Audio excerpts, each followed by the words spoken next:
Hi, welcome to Planetary Calendar's Portrait Series. And I'm Ralph DeAmicis. This is Lahni DeAmicis. We're the astrologers at Planetary Calendar. And the portrait for this week is Michele Obama. Very interesting chart. Fascinating. And we get to discuss a really interesting part of astrology, which is called rectification, when you don't know the person's birth time. But when you have a person that is this visible and has had such an interesting life, you can make some pretty good tweaks. Yeah, and we also know a lot about her. So we know the timing of certain things in her life, things about people in her family. So we look to things like the planets that represent the mother, which would be the moon, or the planet that represents the father, which would be Saturn usually.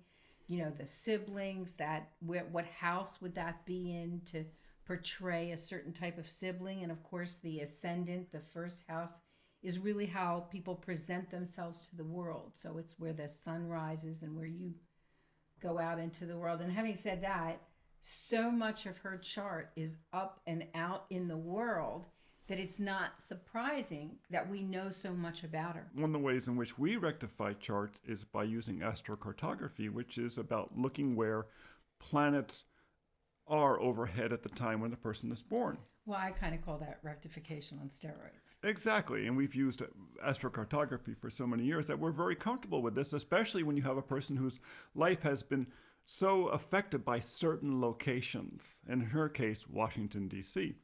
Now, to cover some of the details, the data, she is, of course, a Capricorn. You could look at her and say, oh, that's a Capricorn right there, those high cheekbones, great structure. And in addition to the sun being in Capricorn, the Mercury is in Capricorn too. Right. She has some other points with asteroids and things like that. But the Mercury, the way we communicate is very teacherly. And she certainly can be that with that Mercury in Capricorn. The authority. These are the rules. Good in the mother. And never a loss for words, Right. because she's very measured in her speech. And it's not retrograde. It's highly elevated. It's very strong in her chart. Exactly. In fact, it is the leading planet ahead of her sun. Whatever planet is clockwise of the sun, immediately clockwise, is your leading planet. It has to do with who steps out in front of you and communicates. And she has Mercury. Well, this is a tremendously good planet for an attorney, who have to be advocates, who have to, cover language and communications and negotiations. So Mercury in Capricorn has to do with people take her very seriously when she speaks. And a lot about Mercury has to do with showing people that you're like them. Yes. That's one of the functions of Mercury anyway. And you can't really represent people if you can't find your common ground, a point of commonality. But then again, in Capricorn, it's the expert. It's the, kind of you yield to the authority in the room, and that's definitely her. Yeah, and what's interesting is conjunct Mercury is the brightest of the asteroids, Vesta, which is considered the planet of the feminine icon, the feminine ideal. And she really has been a tremendous feminine ideal in our country and a tremendous inspiration to young girls every place. Well, and Vesta also, if we're talking about her legal career, Vesta has a lot to do with, holding down the flame and being dedicated and, the willingness to sort of provide for other people's needs. And it's also Vesta's tradition was that she kept the flames alive for her father. And whenever she talks about why she succeeded so much, she always brings up her father. The fact that he showed up, even with his disease, with his impediments, he showed up to work every day despite the pain. And that a great deal of her motivation was that to not cause her father problems, that she would be the best student possible, that she'd be the most responsible person possible. That Vesta. Dedication. Yeah, both to her father and to anything that she pursued. And anyone who meets her, of course, is going to perceive her partially through that Mercury and that Vesta, saying this is a young dedicated person. And she always comes across as youthful, even though, she's a mom of two children and a wife. Now the Two moon, adults now. two adults, yes, that's true. And her moon, I think this is a lovely position. Her moon is in Pisces, the sign of compassion. Right. 0 degrees. So it's Right. got really all the oomph and goals of the first degree Right. of a sign is always very powerful. Right, tremendous compassion. It's conjunct in the same degree, 0 degrees, with Venus. And this is a powerful planet. This is Venus exalted in Pisces. It has to do with the deep wells of compassion that society and humanity has. And she taps directly into that because it's right there with her moon, her emotional body, her ability to be motivated. She's motivated a great deal by her compassion. Well, and we didn't mention her. I was going to say it's in the 12th house, but that's a rectification. We'll get to that part in a minute. But the other planet that's in Pisces with the Venus and the moon is Chiron. And we've already talked about her dedication to her father and his illness and things like that. So Chiron is, learning from wounding, and the lessons of compassion, which is all of that Pisces as well. Now, the Mars is in Aquarius, and so is Saturn in Aquarius. Saturn in Aquarius is one of the traditional rulerships. There's a really interesting thing that happens here. When a planet is in the same sign with another planet or a body that's in a rulership position, which means the most extrovert position, it empowers it. Kind of rubs off on them. Exactly. And Venus in Pisces is the exalted position. It's part of that ruler class. It's that extrovert class. So it really strengthens that moon. Moon in Pisces can be very sensitive. But if you tie it in with Venus in Pisces, which is filled with charm and dreaminess and imagination, it makes that moon much stronger. It's very empowering. It's the same thing with the Mars. The Mars in Aquarius is a very electrified position. In conjunct with Saturn, the ability to recognize the group. And you really recognize that about when she was at Princeton, how she organized the child care program for a lot of the professors' children. Right. And that shepherdness that comes with Aquarius, Mars and Saturn, she was the responsible person and the person who showed up, and that very electrified position. And realize too, that Mars is only 7 degrees away from the sun. Know who's even closer to the sun? The asteroid Astrea. I call Astrea the Super Libra. Yes. It's a very, if you see the symbol, it looks like a teeter-totter with a circle on either end, but one's kind of upside down and the other one's right side up. And so it's like kind of this balancing of the scales, as you will, very appropriate for a legal career. Oh, perfect. And many times people relate Astrea directly to the legal profession. Exactly. And here it is conjunct to his sun within 1 degree in Capricorn, the most conservative of positions. And she went to work at a big conservative traditional law firm. Exactly.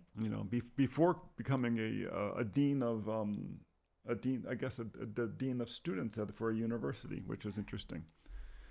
That was kind of part of a transition part when she was moving towards her moon in Pisces, Venus in Pisces, compassion for others, her social movement, her social work. So now. Well, and let's talk about the Ceres in the ninth in Sagittarius. Oh, that's true. Yes. Ceres is the largest of the asteroids. It's really a planetoid. And if you see it in the telescope, it looks like a planet. It doesn't look like a chunky piece of rock. It's a planet. It's round. And it sits actually in the position in the solar system that Kepler predicted there should be a planet there. And it has a lot of effect in a person's chart. It's in Sagittarius, the sign of the attorney, the advocate. In the house of Sagittarius. Right. So it's very strong there. Yeah, in our rectification. And so it shows, once again, this ability to be a shepherd. And Ceres tends to be very strong in everyone's charts, but it tends to be especially strong, I think, in women's charts. Because women run at a higher frequency generally, they pick up more on the asteroid energy. Well, and the asteroids are all named for women. Yes. And What a the coincidence. asteroid Ceres is, the full name is Ceres Moneta. Mm. And we get both the word cereal from the Ceres part, and we get money from the Moneta part. So you can see that there's kind of this dual importance about feeding the family. How do you feed the family financially? How do you feed the family with the grain of the culture, pretty much? And so this is historically just a very sort of feminine archetype associated with Ceres, but then in this masculine sign, in a masculine field, as it turns out. So. Yes. It's interesting too because the other visible planet, the classical 7 bodies, is Jupiter. And Jupiter is in Aries. It's coincidentally the year of the rabbit, which is considered one of the most luxurious of years. But it's a wonderful position because Jupiter in Aries loves to engage with people. It's less concerned with being a leader than it is kind of with being involved. It will show up. Right. And when we did our rectification, we decided that Jupiter in Aries should really be in her first house, close to her rising, because of her athletic nature, of her optimism. Well, and her idea starting optimistic endeavors, she's the ever ready bunny. I mean, she really goes and goes and goes, runs circles around her husband, I think. Yes. Sometimes to the chagrin of her children when they were younger. So, she's got a lot of energy. Aries has a lot of energy. We really worked around, significators for the appearance part of it, or the physicality in the world, that would be represented by putting that Aries in the first house. And that was the best fit for us. But it made other planets fall into the proper houses and sequence as well. Well, it also put Aries, the way we did it with Jupiter just above the rising, and Mercury just to the right of the midheaven. And these are called the Gogalan Spots, and it has to do with the research that was done by Gogalan about hot spots in the chart. And they found that these 2 spots, there's 4 of them within the chart, tend to really give a planet a lot of leverage. And in her life, Mercury and Jupiter have both had tremendous amounts of leverage. And part of it was that Jupiter in the Gogalan spot tends to give people tremendous amounts of optimism. Whatever you throw at them, they figure, yeah, you threw this at me, but I'm going to find a way to overcome it. I'm going to find a way to leap over this. Because remember, Jupiter's the planet of Sagittarius, the centaur who leaps over things, and Pisces, the one who swims around stuff. So it's just a real strong position. Now, what's interesting is that these visible planets are all within just over 90 degrees. They go from Mercury in Capricorn to Jupiter in Aries. And it's funny because it's the 2 goats. Capricorn is the sea goat and Aries is the ram. And when you see her face, she has very much that quality. I very often find that, the brow line and the face has very strong features for that Aries energy. And, the Aries is the first sign of the zodiac. And when I do my teaching about the evolution around the zodiac, it's the baby of the zodiac. Everything is new. It's a clean slate. You have a fresh start. You can look at everything with fresh eyes. And I think that she, and you were talking about Jupiter helps to, overcome things. I think it's more than that. I think that Jupiter, especially the Jupiter in Aries, doesn't just overcome things, but makes whatever's thrown at them into a benefit, finds how to make that a positive rather than a negative that needs to just be overcome. One of the things we liked about the rectification is it gave her what's called natural houses. It means it puts Aries in the first house, Taurus in the second, Gemini in the third, all the way around, which puts Capricorn, her sun, at the midheaven. And this is a person who achieved. When people come out of no place, they come from complete obscurity and suddenly they're in the news. A lot of times what you spot is there's a major fixed star close to a major planet for them, like this, a spike is conjunct the sun, or Ceres is conjunct their moon, or something like that. One of these big bright stars. But she didn't do it that way. She does not have a fixed star these superchargers. Yeah. She did it by grit. She did it by hard work, by determination, by intelligence, by brilliance. And yet these natural houses, which would put Aries on the ascendant in a chart, just kind of makes everything fall into the proper place. Each house is ruled by the house ruler, you know, so it gives sort of a proper sequence, a proper order, just a good fit kind of energy to the life that's led. And having Jupiter by that Gogalan spot at the rising, when people met her, they got that Jupiter, you know, the guy in the big guy in the plaid suit, boom, right away, especially in Aries, because Aries loves to engage. And so you really didn't really have to worry about stuff. And she doesn't have a lot below the horizon that would create a second message. What's interesting, what she does have beneath the horizon, or right after the Jupiter in the second house, is Hygeia, which is the Earth Mother asteroid. Hygeia was the last of the goddesses to leave the Earth. It's the Earth Mother asteroid. It has a tremendous amount to do with health and food in the second house of food. Who planted the garden? Huh? Right. Michele.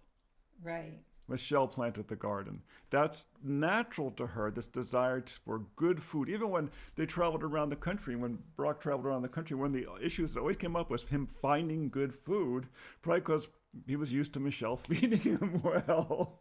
So her insisting on this in their home. Well, and then altogether, you know, with the Jupiter in the first house, that's even above the ascendant. So that's not below the horizon, even though it is the first house is below the horizon line of the chart.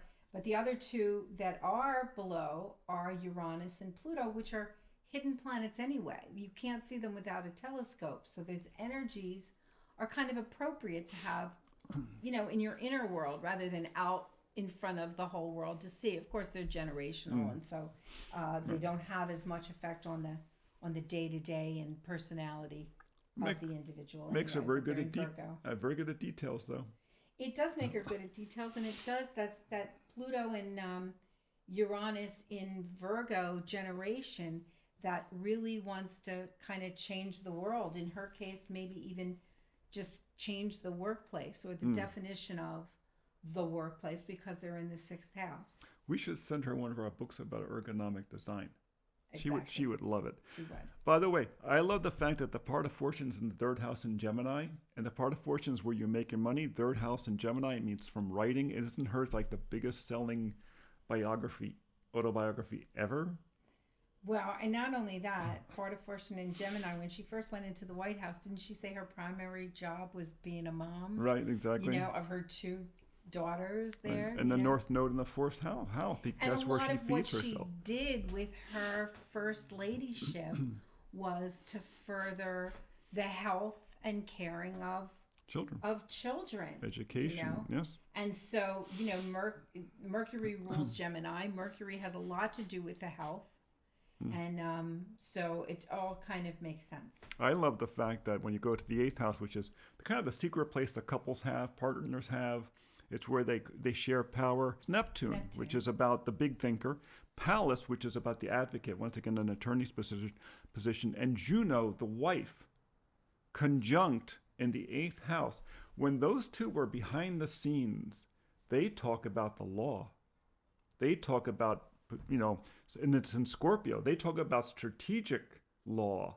They taught them that, you know, we forget so many times that she is an attorney. She thinks in this way. They could speak the same language and they could plan together.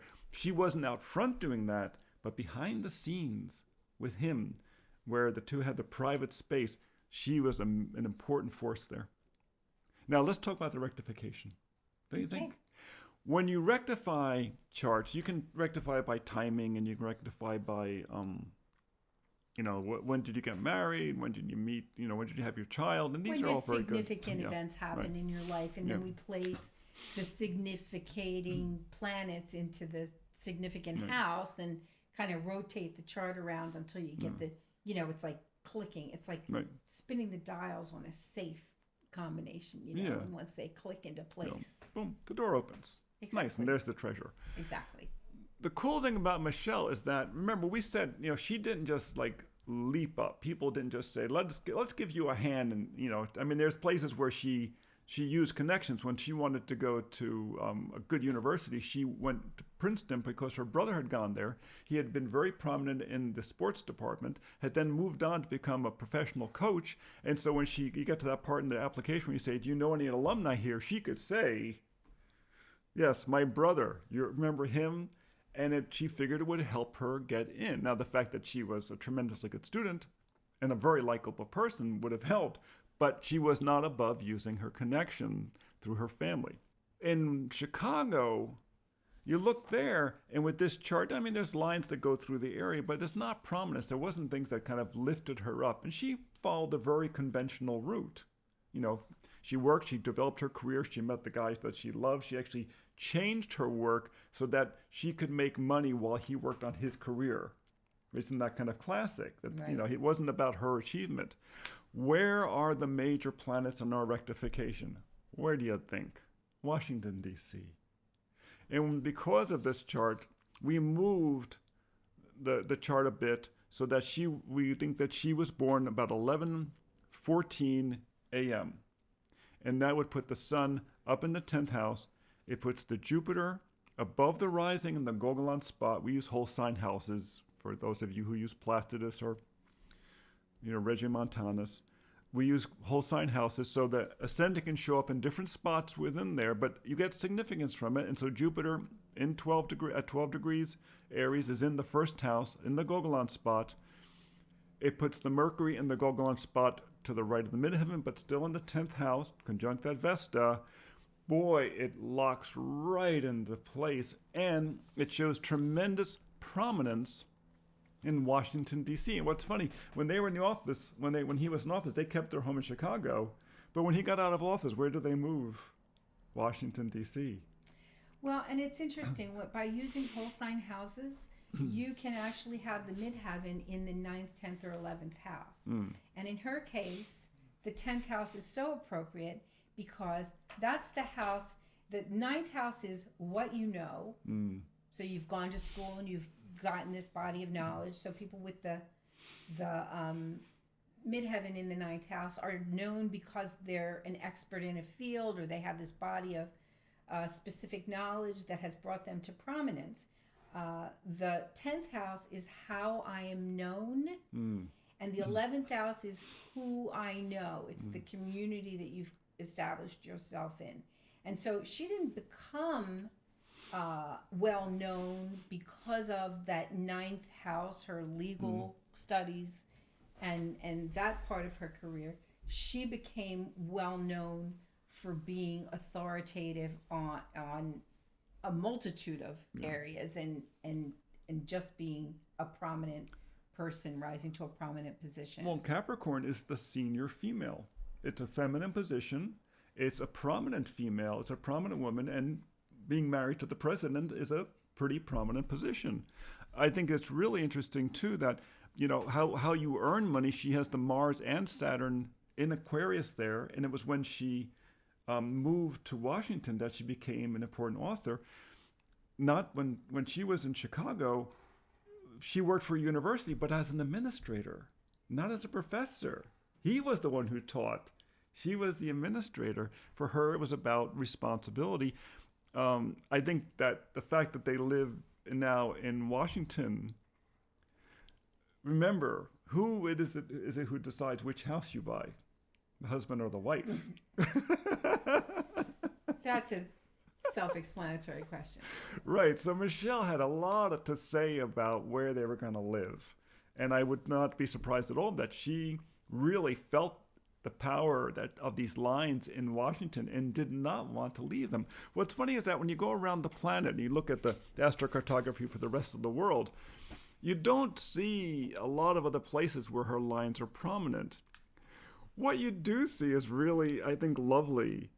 And it's, even in terms of their international travels, it's not like when the Kennedys went to Paris, and Jack Kennedy said, I loved coming to Paris, accompanying my wife to Paris. You know? I'm the man who accompanied Jackie to Paris. Because right. they so loved her. The Right. fact that she spoke French and had lived there, of course, was natural, but they just adored her. The place where you saw her really come to prominence Yeah, go ahead. was I'm in loving England. when they met the Queen. Yes. And Michele touched the Queen, and everybody was like, oh. They became such friends. hard and fast friends. It was just amazing, you know. And the English loved her. Jupiter line. Her Jupiter line in Aries. How could you not like her there? You know, first of all, the first African American first lady. How could you not like her there on her Jupiter line? Prominence, you know. And there really wasn't all the international travel they would. I mean, a lot of places now. Admittedly, the Jupiter line, you know, goes down through Western Africa, and they traveled in Africa, and some of her work there was prominent as well, but nothing like in England. England really resonated for her beautifully. Yeah. And like I said, in the United States, she doesn't have that much overhead in the United States. She has, you know, as we said, the Sun, the Vesta, Mercury is overhead. I mean, Mars is up in the Northeast. I wonder who actually her publisher of her publishers, maybe in Boston. You know, that would be interesting. So she has Ceres over California, and California is such a Ceres state. Energy, yeah, you know, energy. Absolutely. I mean, agriculture, herding the people, take care of the people first. It is such, and even in terms of the chart of the United States, as I remember, in the July 4th chart, Ceres was over California. Well, and where did they come for their honeymoon? They went to Napa for their honeymoon, and, you know, for the food, and that's grown here. Ceres is the food. The best place. And the Jupiter ruled Sagittarius is the ruler of her Ceres. That's a wonderful, generous and optimistic energy to invoke for your honeymoon. I forget which planet it was, in fact, that was connected to had a star hit, but it was Vindiamatrix, which is the grape harvester. Oh, wow. Yes, which I thought was just great. And then the other thing I thought was interesting is that the other thing that she has right over the heartland is Vesta. So in terms of the icon for the feminine goes right over the middle of the country. And that just is so suitable because she's still one of the most popular women in America. Like the mother of the country. Yeah, very much. The woman who believes. She believes in us. Yes. And that's so essential to, you know, keeping the home fires burning. Exactly. Yeah, you know, it's tremendously important. It's just a fascinating chart. And we haven't really gone into like the Neptune as much and the Uranus and Neptune. We have gone into the outer planets. But when you look at these inner planets, you see someone who is really responsible, really designed to achieve, and you know, and when she got there, she would be good about it. She'd be responsible about it, and she would recognize her responsibilities. Well, it certainly explains why she was so beloved as a first lady. Yes. She had a higher popularity rating than her husband. So, you know, it's all right there in the chart. So thanks for joining us. This is one of the portraits from Planetary Calendars. It's part of the series Astrologers Chatting Over Coffee. You can come visit us at spaceandtime.com. And plenty to do there. Plenty to do there. Lots of other episodes. Lots of how-to charts how-to videos for using the planetary calendar. And we're wishing you good stars. See you next time.